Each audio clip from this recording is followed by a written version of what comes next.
Albert Einstein a dit un jour, un problème sans solution est un problème mal posé. Il y a des gens pour qui chaque problème a sa solution. Mais il y a d'autres personnes pour qui chaque solution pose problème. Aujourd'hui, je vous parle des solutions de Dieu. On lit ensemble dans le deuxième livre des Rois, au chapitre 4, du verset 1er jusqu'au verset 7. Une femme de la communauté de prophètes cria à Élisée, « Ton serviteur, mon mari, est mort, et tu sais qu'il craignait l'Éternel. Or le créancier est venu pour prendre mes 2 enfants et faire d'eux ses esclaves. » Élisée lui dit, « Que puis-je faire pour toi? Dis-moi, qu'as-tu chez toi ?» Elle répondit, « Ta servante n'a rien du tout chez elle, mis à part un pot d'huile. » Il dit, « Va demander des vases dans la rue chez tous tes voisins, des récipients vides. Demande-en un grand nombre. Une fois rentré, ferme la porte derrière toi et tes enfants. Verse de l'huile dans tous ces récipients et mets de côté ceux qui sont pleins. » Alors elle le quitta. Elle ferma la porte derrière elle et ses enfants qui lui présentaient les récipients et elle versait. Lorsque les récipients furent pleins, lorsqu'elle dit à son fils, « Donne-moi encore un récipient » et qu'il lui répondit, « Il n'y en a plus », l'huile s'arrêta. Elle alla le rapporter à l'homme de Dieu qui lui dit, « Va vendre l'huile et paie ta dette. Tu vivras avec tes fils de ce qui restera. » Le titre de mon message, « Les moyens étonnants de Dieu ». Ce texte nous présente une veuve qui fait appel au prophète Élisée. Vous savez, la vie n'est simple pour personne. Mais ici, on parle de gens qui se confient en Dieu et qui lui sont consacrés, puisque la veuve elle-même est une femme pieuse et son mari faisait partie d'une communauté de prophètes lorsqu'il était en vie. Les communautés de prophètes étaient des groupes qui se réunissaient sous l'autorité d'un maître prophète, comme en son temps déjà Samuel, mais aussi plus tard Élie et là Élisée. Les communautés de prophètes n'étaient pas des monastères, puisque l'homme en question ici était marié et qu'il était aussi père de famille, mais voilà où je veux en venir. Cet homme qui servait Dieu est mort en laissant derrière lui une femme et 2 jeunes enfants. Tous les deuils sont tragiques, mais certains le sont plus que d'autres encore. Perdre son conjoint, c'est dur, mais il faut bien qu'il y en ait un des 2 qui parte le premier, et celui qui reste doit faire avec. Mais quand on perd un soutien de famille et qu'il y a des enfants en bas âge, alors c'est une épreuve plus terrible parce qu'à l'époque, il n'y avait rien qui était prévu par la société pour les veuves. C'était débrouille-toi, tout simplement. Selon la traduction du Semeur, la dette avait été contractée avant le décès du mari. Voilà que l'homme qui lui avait prêté de l'argent est venu prendre mes 2 enfants. En tout cas, quand le créancier a vu que cette famille ne pouvait pas rembourser, lui, il n'a pas fait de sentiment. Il est venu pour réclamer les 2 fils en remboursement de la dette, les prenant ainsi en esclaves. À l'époque, c'était quelque chose qui pouvait se faire. Un pauvre pouvait se vendre lui-même en remboursement de sa dette. Seulement, la loi ordonnait aussi la compassion et la miséricorde, en particulier envers les veuves et les orphelins. C'est ainsi que venir prendre les 2 enfants de la veuve comme esclaves était une mesure disproportionnée et aussi cruelle. Quoi qu'il en soit, ce que je vous fais remarquer, les amis, c'est que cette famille avait beau servir le Seigneur, le malheur est quand même venu frapper à la porte. Ils ont eu non seulement le deuil, mais aussi des problèmes d'argent. Et les problèmes se sont ajoutés les uns aux autres. Ils se sont aggravés jusqu'à prendre ici une tournure dramatique. Vous voyez, la parole de Dieu nous présente les choses comme elles sont. Et puis pas avec des paroles, des slogans faciles et trompeurs. Ici, il y a une famille pieuse qui souffre, qui passe par un moment difficile, qui est dans le dur, alors que d'autres familles en Israël adoraient peut-être les idoles et étaient prospères malgré cela. Comme quoi, ceux qui respectent Dieu et qui se confient en lui peuvent aussi connaître des épreuves et parfois même des épreuves cruelles. Ils subissent aussi des malheurs qui parfois s'ajoutent les uns aux autres et s'additionnent les uns aux autres dans une mécanique implacable. On n'a pas fini de régler un problème qu'un autre survient encore. Et à cause du problème qui n'est pas résolu, justement, une autre difficulté vient l'aggraver maintenant. Des fois, il y a des gens qui disent que ceux qui ont la foi ne connaîtront jamais de problème, que les chrétiens ne devraient jamais être pauvres, jamais malades, devraient toujours être riches, toujours triomphants. Mais ce n'est pas vrai, les amis. Parfois, on entend dire que quand on est croyant et qu'on est malade, on n'en meurt jamais. Allons donc, souvent, on entend dire que quand on met sa foi en Dieu, on obtient systématiquement et sur le champ la délivrance. Et la parole de Dieu nous montre que ce n'est pas vrai. Parce qu'avec des conceptions de ce genre, les amis, qu'est-ce que l'on va penser quand on sera dans le dur, justement? Et qu'au lieu d'être délivré de la première difficulté, une autre va suivre, puis une autre, comme c'est le cas ici. Parfois, à cause d'une injustice que vous avez subie dans le passé, aujourd'hui, vous subissez encore d'autres nouvelles épreuves. Ça, mes amis, c'est juste les faits. Si vous aviez cru que donner sa vie à Dieu, c'était la fin des problèmes et que maintenant vous alliez marcher sur un pétale de rose, comment est-ce que vous allez réagir? Vous risquez de tout laisser tomber. Il y a des moments où votre foi est mise à l'épreuve, à rude épreuve. Il y a des moments où ça ne fonctionne pas avec les recettes. Quand on vous dit que tout se règle comme ça. La vie est traversée de problèmes. Et les enfants de Dieu ne sont pas épargnés. La Bible dit, le malheur atteint souvent le juste. Ah, elle ajoute, mais l'Éternel l'en délivre toujours. Non, nous ne sommes pas toujours riches, nous ne sommes pas toujours forts. Nous avons aussi nos misères. Oui ou non? Matériel parfois, moral aussi. Il y a des deuils incompréhensibles, même chez les chrétiens.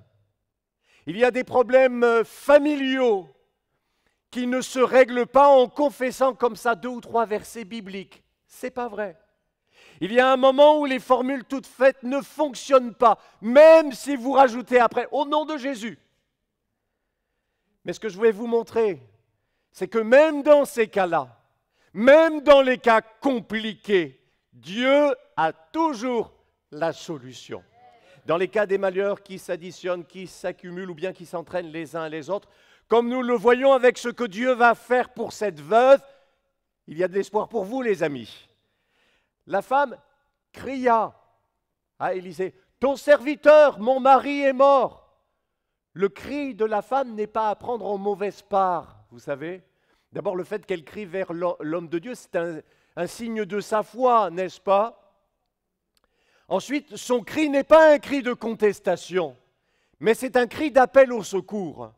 Elle respecte profondément l'homme de Dieu. Et vous remarquez, elle s'adresse à lui comme on s'adresse à un supérieur, parce qu'elle lui dit, en parlant d'elle, ta servante. Et en parlant de son mari, elle dit, ton serviteur, mon mari. Ainsi, elle met l'homme de Dieu au-dessus d'elle et de sa famille. Et regardez, même quand le miracle a eu lieu, elle revient voir le prophète en disant, maintenant, qu'est-ce que je fais?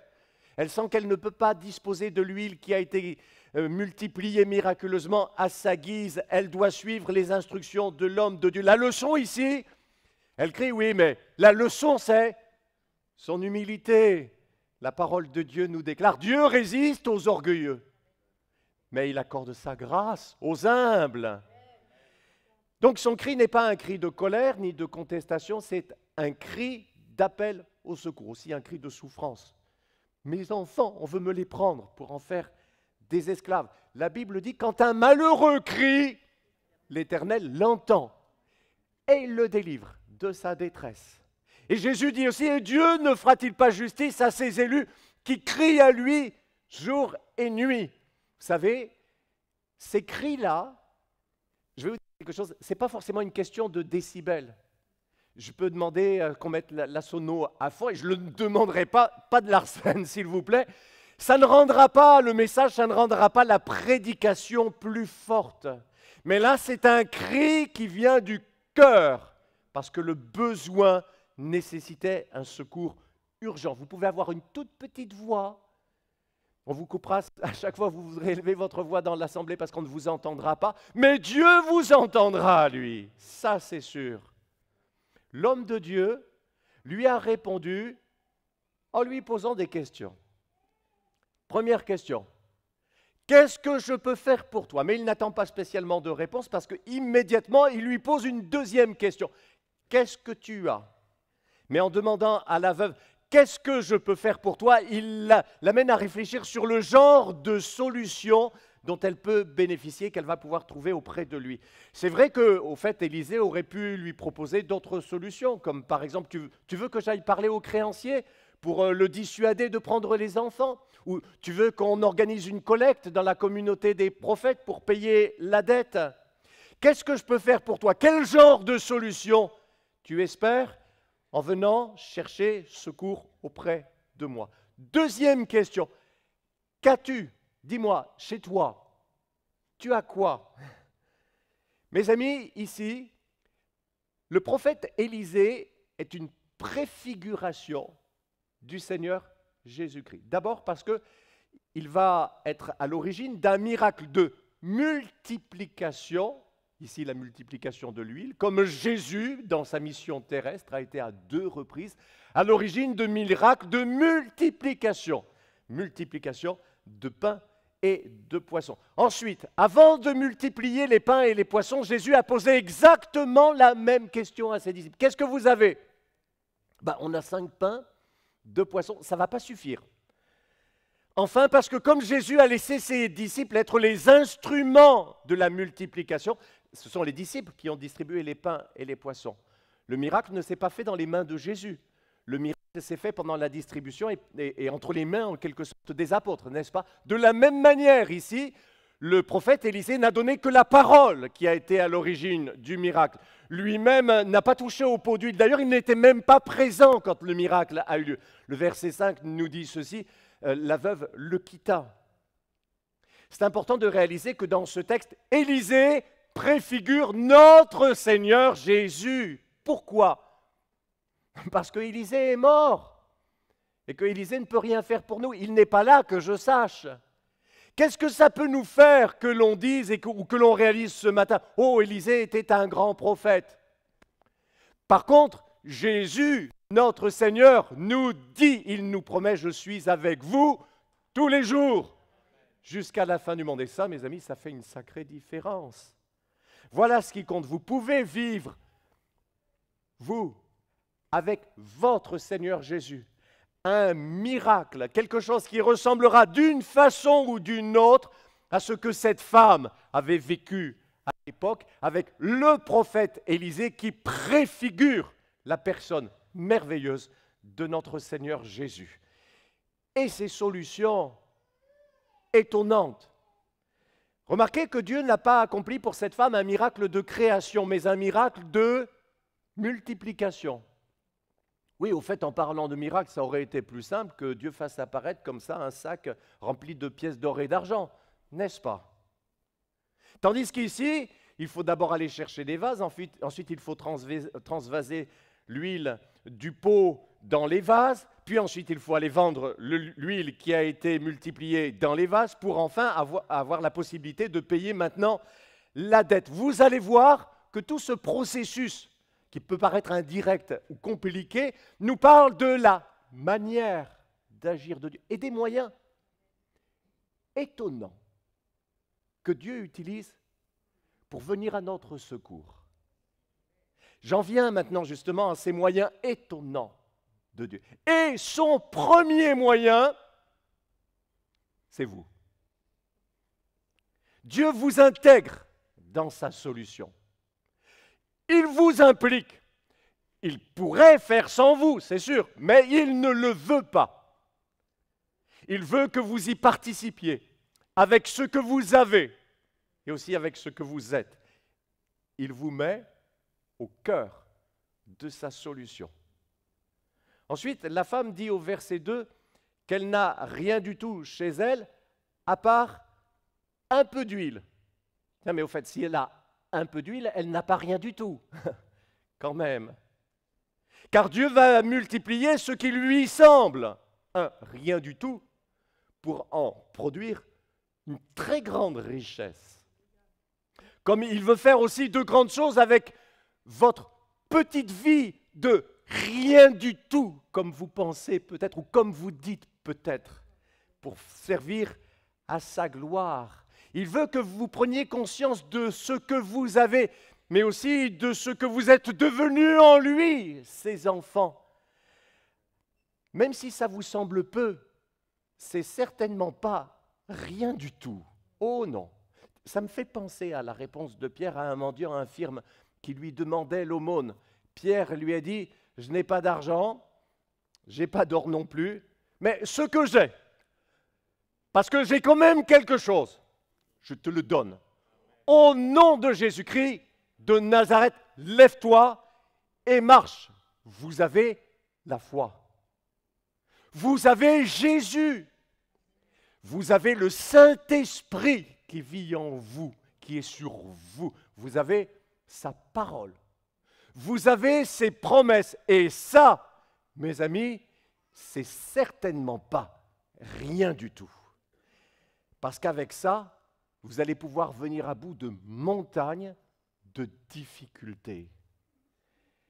Dieu va utiliser ce peu que vous avez et il va partir de ça pour que vous sachiez qu'il est votre Dieu et qu'il vous aime. Un peu d'huile. Ici, les traducteurs diffèrent à la fois sur la nature de l'huile et aussi sur le contenant.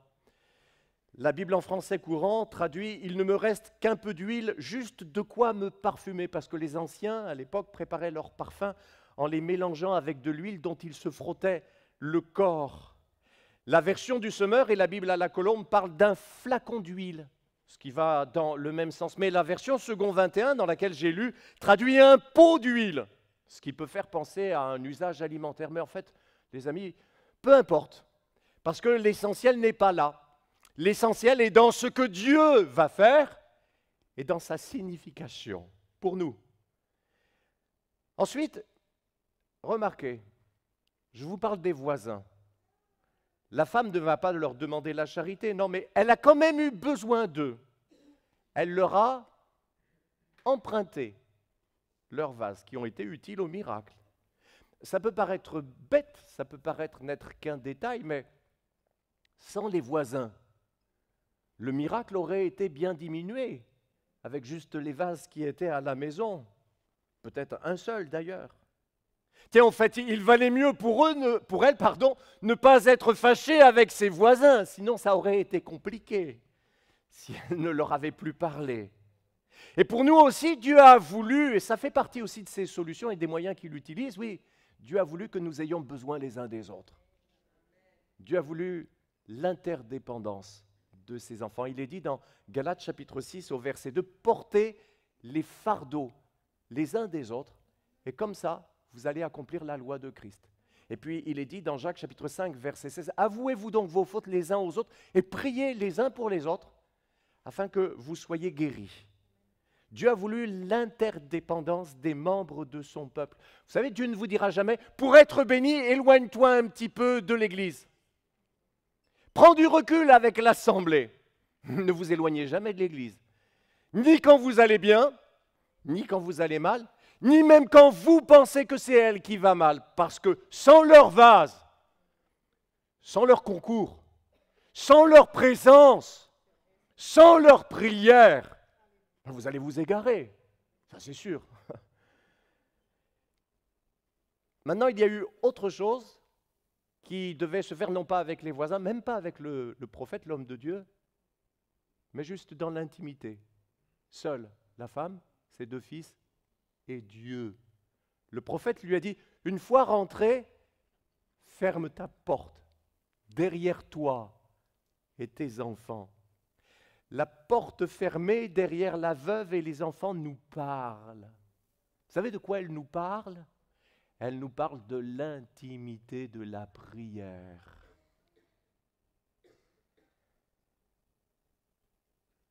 Il y a des choses intimes Il y a des choses qu'on peut partager sur les réseaux. Et il y a des choses que vous vivez simplement entre vous et Dieu. Il y a des prières qu'on partage avec l'Assemblée, ils persévéraient ensemble dans la prière. Mais il y a une dimension de la prière que vous ne pouvez vivre qu'en contact direct, seul à seul, avec Dieu. Il y a des expériences que vous vivez avec Dieu dans l'intimité, dans le secret, et seulement là. Ferme la porte derrière toi et tes enfants. Et Jésus nous dit aussi dans l'Évangile, mais toi, quand tu pries, entre dans ta chambre, ferme ta porte et prie ton Père qui est là dans le lieu secret, et ton Père qui voit dans le secret te le rendra. Versets 16 à 18. Lorsque vous jeûnez, ne prenez pas un air triste comme les hypocrites. En effet, ils se présentent à un visage tout défait pour montrer aux hommes qu'ils jeûnent.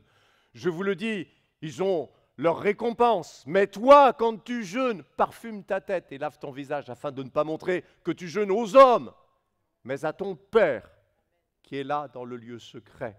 Et ton Père qui voit dans le secret te le rendra. Ensuite, elle devait demander à ses voisins des vases vides. Ben oui, déjà à cause de ce que Dieu va faire, puisqu'il va falloir les remplir. Mais ensuite, il fallait qu'ils soient vides, parce que déjà, ce qui aurait été dedans n'aurait servi à rien du tout. Il a peut-être d'ailleurs fallu vider quelques vases qu'on lui a proposés, de quelques fonds, de ceci ou de cela, parce qu'on n'aurait pas eu intérêt à mélanger l'huile précieuse, l'huile sainte, avec un restant de lait ou d'eau ou même de vin. Il y a une leçon pour nous, les amis. C'est que le Seigneur ne remplit que des vases vides. Ah! La raison en est qu'il ne veut pas mélanger son huile sainte avec nos fonds de lait, d'eau ou même de vin. Il n'utilise que des vases vides, c'est-à-dire ceux qui ont conscience qu'ils ont besoin impérieusement d'être remplis de ce qui vient de lui. Jésus dit, « Heureux ceux qui reconnaissent leur pauvreté spirituelle, car le royaume des cieux leur appartient. »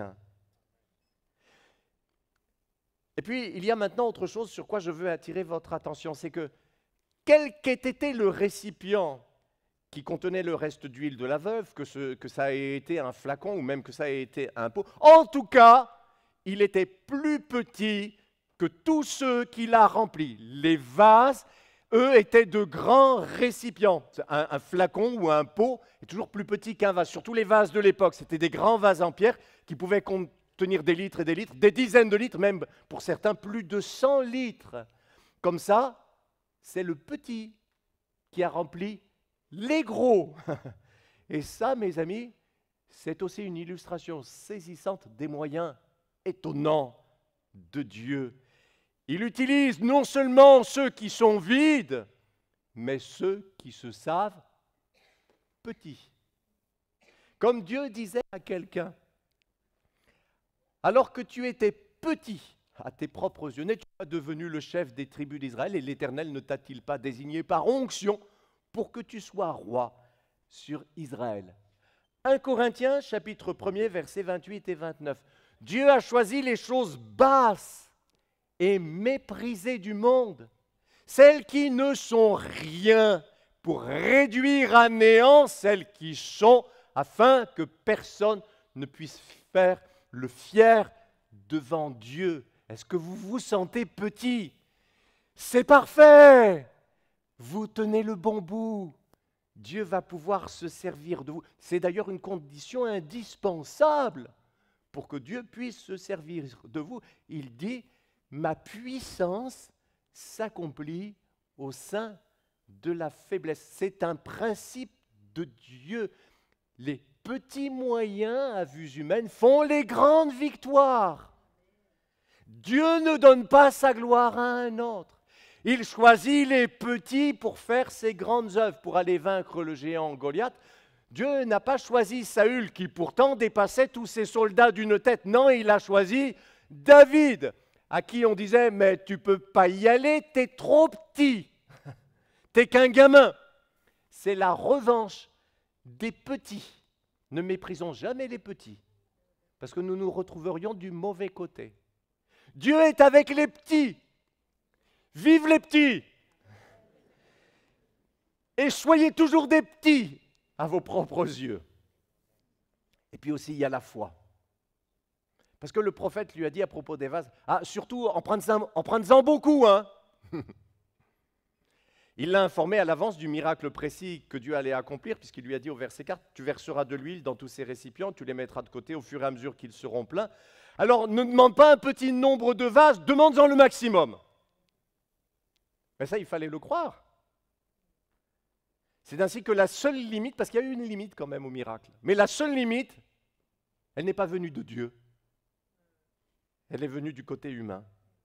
Tiens, du coup, je vous pose la question. Vous auriez emprunté et ramené combien de vases?